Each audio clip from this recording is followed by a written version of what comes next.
Hey everyone, welcome back to the channel. I'm Bebster01, and today we're diving into one of the most crucial aspects of Honkai Star Rail, team archetypes. Understanding team archetypes is essential for building effective teams that can tackle any challenge the game throws at you.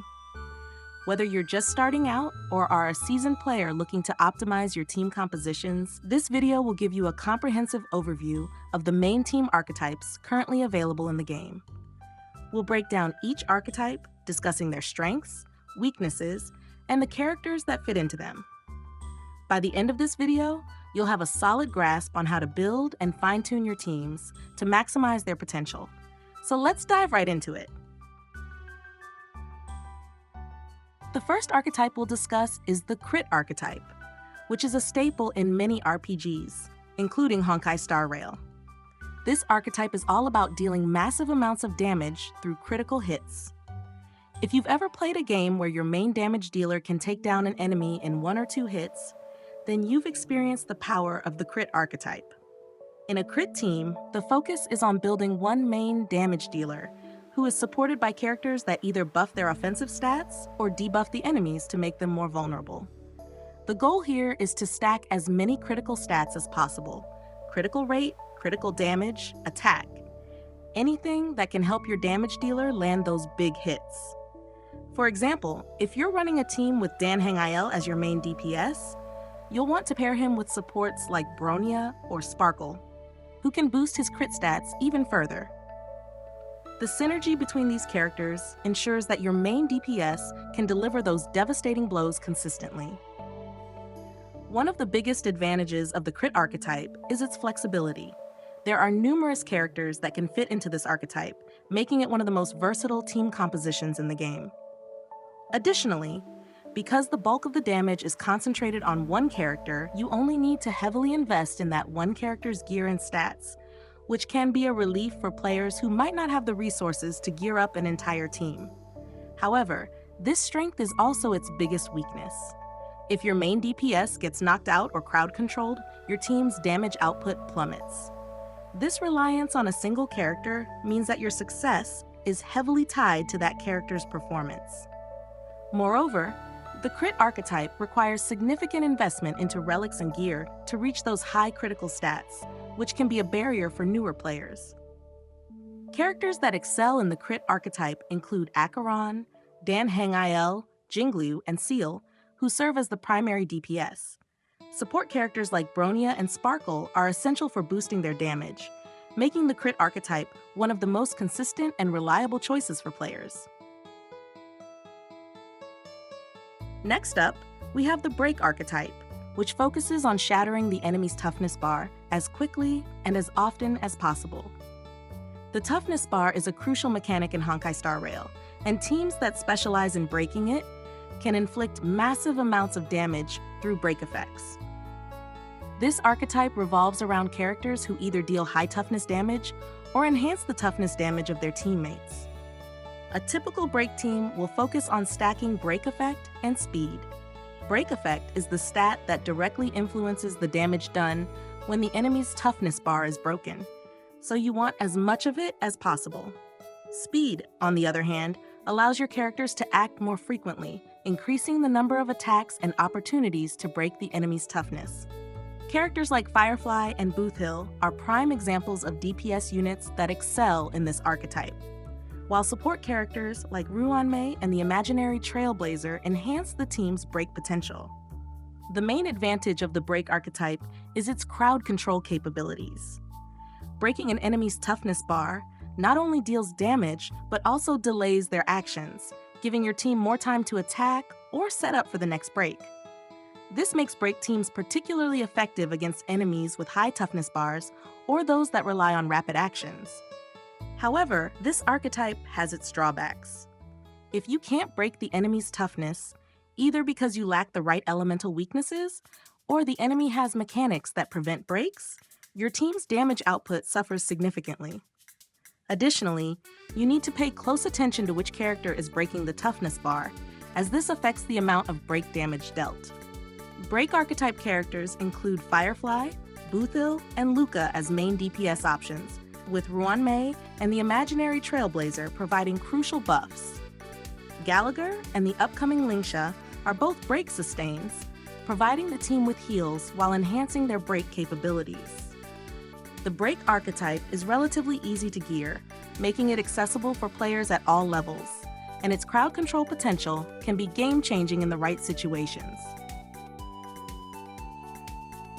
Moving on, we have the follow-up attack archetype, a variant of the crit archetype. This archetype relies on out-of-turn attacks or follow-up attacks to deal the bulk of its damage. Follow-up attacks can be either summon-based or trigger-based, each with its own unique mechanics and strategies. Summon-type follow-up attacks involve summoning an entity that has its own turn on the action bar, such as Jingyuan's Lightning Lord or Topaz's Numbi. These summoned entities act independently and can dish out significant damage, so teams that focus on summon-based follow-up attacks aim to maximize the number of times the summon attacks. The more often your summon can attack, the more damage your team can deal. On the other hand, trigger-based follow-up attacks happen automatically when certain conditions are met. For instance, March 7th performs a follow-up attack whenever an enemy attacks a shielded ally. These attacks can trigger multiple times in a round, making them highly effective for dealing consistent damage over time. In terms of builds, follow-up attack characters typically want the same stats as crit archetype characters: crit rate, crit damage, attack, since their follow-up attacks can also crit and deal massive damage. However, follow-up attack teams are somewhat more vulnerable to crowd control effects. If your characters are stunned or otherwise incapacitated, not only do they lose their turn, but they also miss out on triggering follow-up attacks, which can drastically reduce your team's overall damage output. The follow-up attack archetype offers great versatility, with characters like Dr. Ratio and Jingyuan serving as main DPS, Topaz, and Himeko as sub-DPS, and Robin as a designated follow-up attack buffer, each bringing their unique follow-up mechanics to the table. While the archetype can be flexible in playstyle, depending on the specific follow-up mechanic in play, it requires kill team building to maximize those follow-up attack triggers. Next, we have the DOT, or Damage Over Time, archetype. This team archetype is all about applying debuffs that gradually chip away at the enemy's health.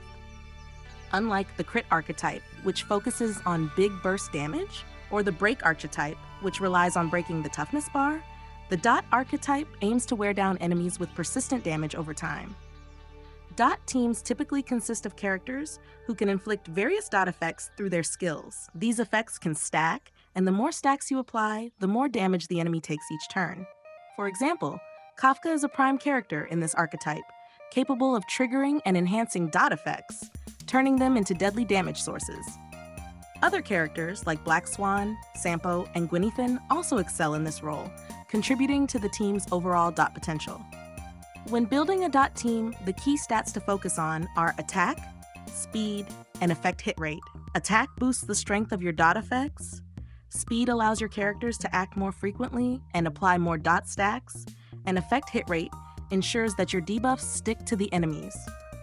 Unlike other archetypes, crit rate and crit damage are less relevant here, as DOT damage does not benefit from crit stats. One of the main advantages of the DOT archetype is its ability to handle multiple enemies at once. Since DOT effects can often apply to multiple targets, DOT teams excel in situations where you're facing waves of enemies or need to deal with large groups. Additionally, DOT teams can bypass the enemy's toughness bar, dealing consistent damage regardless of whether the enemy is broken or not. However, the DOT archetype has its limitations. It generally lacks burst damage, meaning it can struggle against enemies that require quick takedowns or those with high resistance to debuffs. Additionally, DOT teams usually require some setup time to apply sufficient DOT stacks, which can be a disadvantage in fast-paced battles. Despite these challenges, the DOT archetype remains a powerful option, particularly in content where sustained damage and debuff application are key to victory. Finally, let's touch on a couple of niche archetypes that, while not as broadly applicable as the ones we've discussed so far, can be incredibly effective in the right situations. These include the Counterattack archetype and the HP Scaling archetype. The Counterattack archetype is a subset of the Follow-Up Attack archetype. It focuses on characters who can launch powerful counterattacks when struck by enemies. These characters are typically very durable, often with self-sustaining abilities that allow them to stay in the fight longer. Counterattack teams rely on a hidden stat called aggro, which determines how likely an enemy is to target them. The more aggro a character has, the more likely they are to be attacked, which in turn triggers their counterattacks.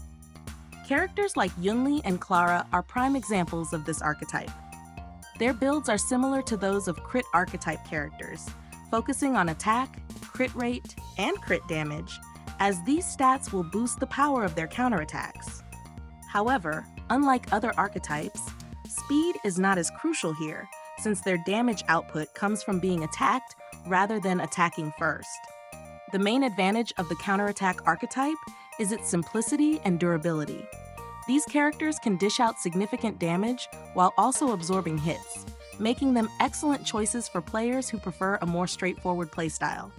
They also directly benefit from all follow-up attack supports like Robin and Topaz, since counterattacks also count as follow-up attacks. However, their reliance on being attacked introduces a degree of RNG into their damage output. If the enemy targets other characters or uses crowd control effects, the counterattacks won't trigger, resulting in lower damage. The HP Scaling archetype is another niche team composition distinguished by characters whose damage scales off their HP rather than attack.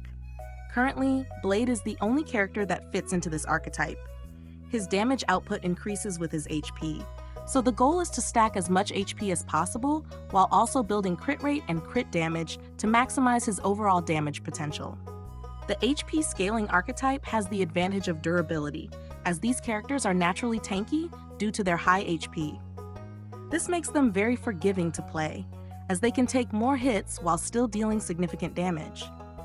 However, the lack of HP scaling supports in the game means that most Harmony supports, which typically boost attack, are inefficient for this archetype.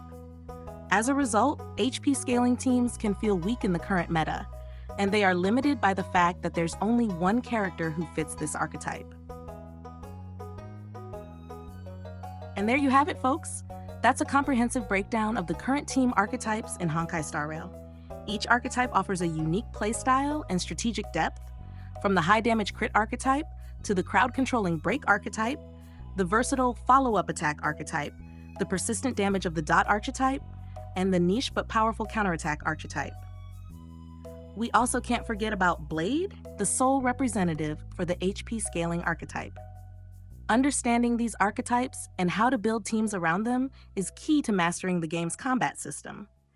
Whether you prefer the mind-boggling damage of a crit team, the reliability of a dot team, or the unique challenges presented by niche archetypes, there's a playstyle for everyone in Honkai Star Rail. I hope this video has helped you better understand the strengths and weaknesses of each archetype and inspired you to experiment with different team compositions. If you found this video helpful, be sure to give it a thumbs up, subscribe to the channel, and hit that notification bell so you never miss an upload. Thanks for watching, and keep spreading positivity.